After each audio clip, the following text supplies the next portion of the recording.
Welcome everyone. Welcome everyone. Welcome everyone to another Ref Brandon and the Todd family YouTube video.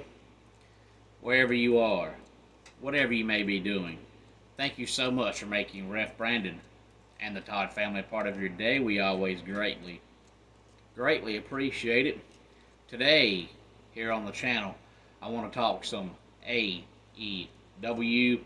I was going to do this video yesterday instead of the one I did, but I didn't because I typically want to give all the wrestling fans an extra day to watch the pay-per-views, or in the case of WWE, the premium live events, because I know not everybody can watch them live, especially AEW, because they're on for 6.5, 7 hours.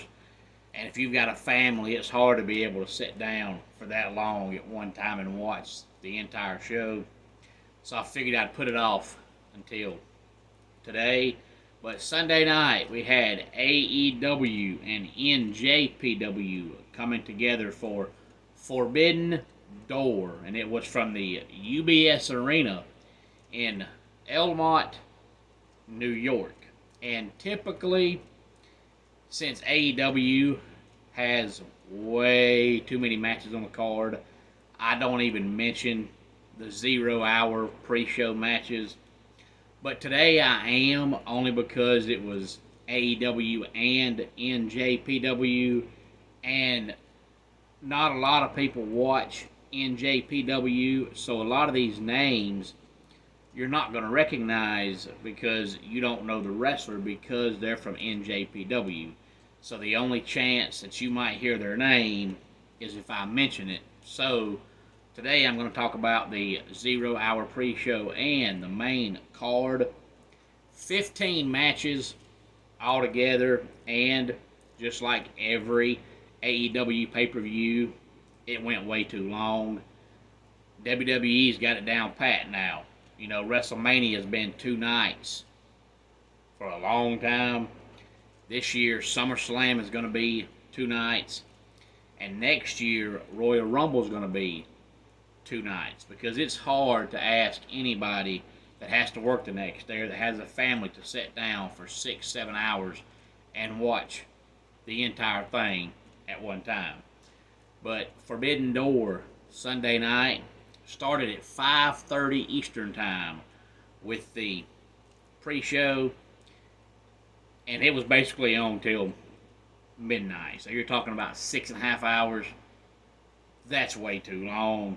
But on the 0 hour pre-show, we had Kyle Fletcher defeat Serpentico, Malachi Black, and Brody King defeated Isaiah Cassidy and Mark Quinn, Gabe Kidd and Roderick Strong, and Tomohiro Ishii and Kyle O'Reilly.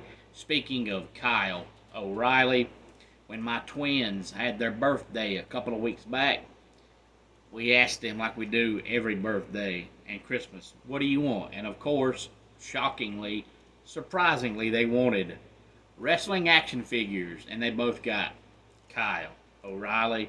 And since they both got Kyle O'Reilly and they could not find Bobby Fish, one of them calls his Kyle O'Reilly Bobby Fish. That's just a side note.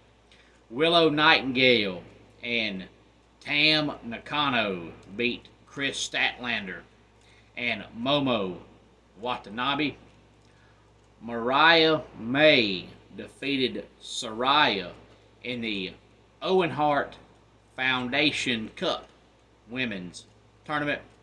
And then Penta El Zero Mieta, Ray Phoenix, and Mystico defeated Yoda, Tsuji, Titan, and Hiromi Takahashi. And that was the matches on the pre-show. AEW always does a tremendous job with their pay-per-views, but every time they have one, the biggest complaint is always that it goes too long, and Tony Khan just refuses to listen, and he continues putting out shows that are just entirely too long. You could have easily had half of this card on Saturday night and half of this card on Sunday night. And instead of charging that big whopping price for one night, you could have charged half that price for Saturday and half the price for Sunday. So if people buy it, they're still paying the same amount of money, but you're not asking them to sit down for 7 hours straight. But I guess in Tony Khan's mind, that just makes too much sense. Tony Khan is like that boss that you have at whatever your everyday job is, and everybody that works there knows what you're doing is stupid, but the boss is convinced it's the right thing to do, and the company's just stuck in a rut because the boss won't listen. That's Tony Khan. On the main card, MJF defeats Hechi Sero. The Young Bucks and Kazuchika Okada defeat the Acclaimed and Hiroshi Tanahashi. Bryan Danielson beat Shingo Takagi for the Owen Hart Foundation Cup on the men's side.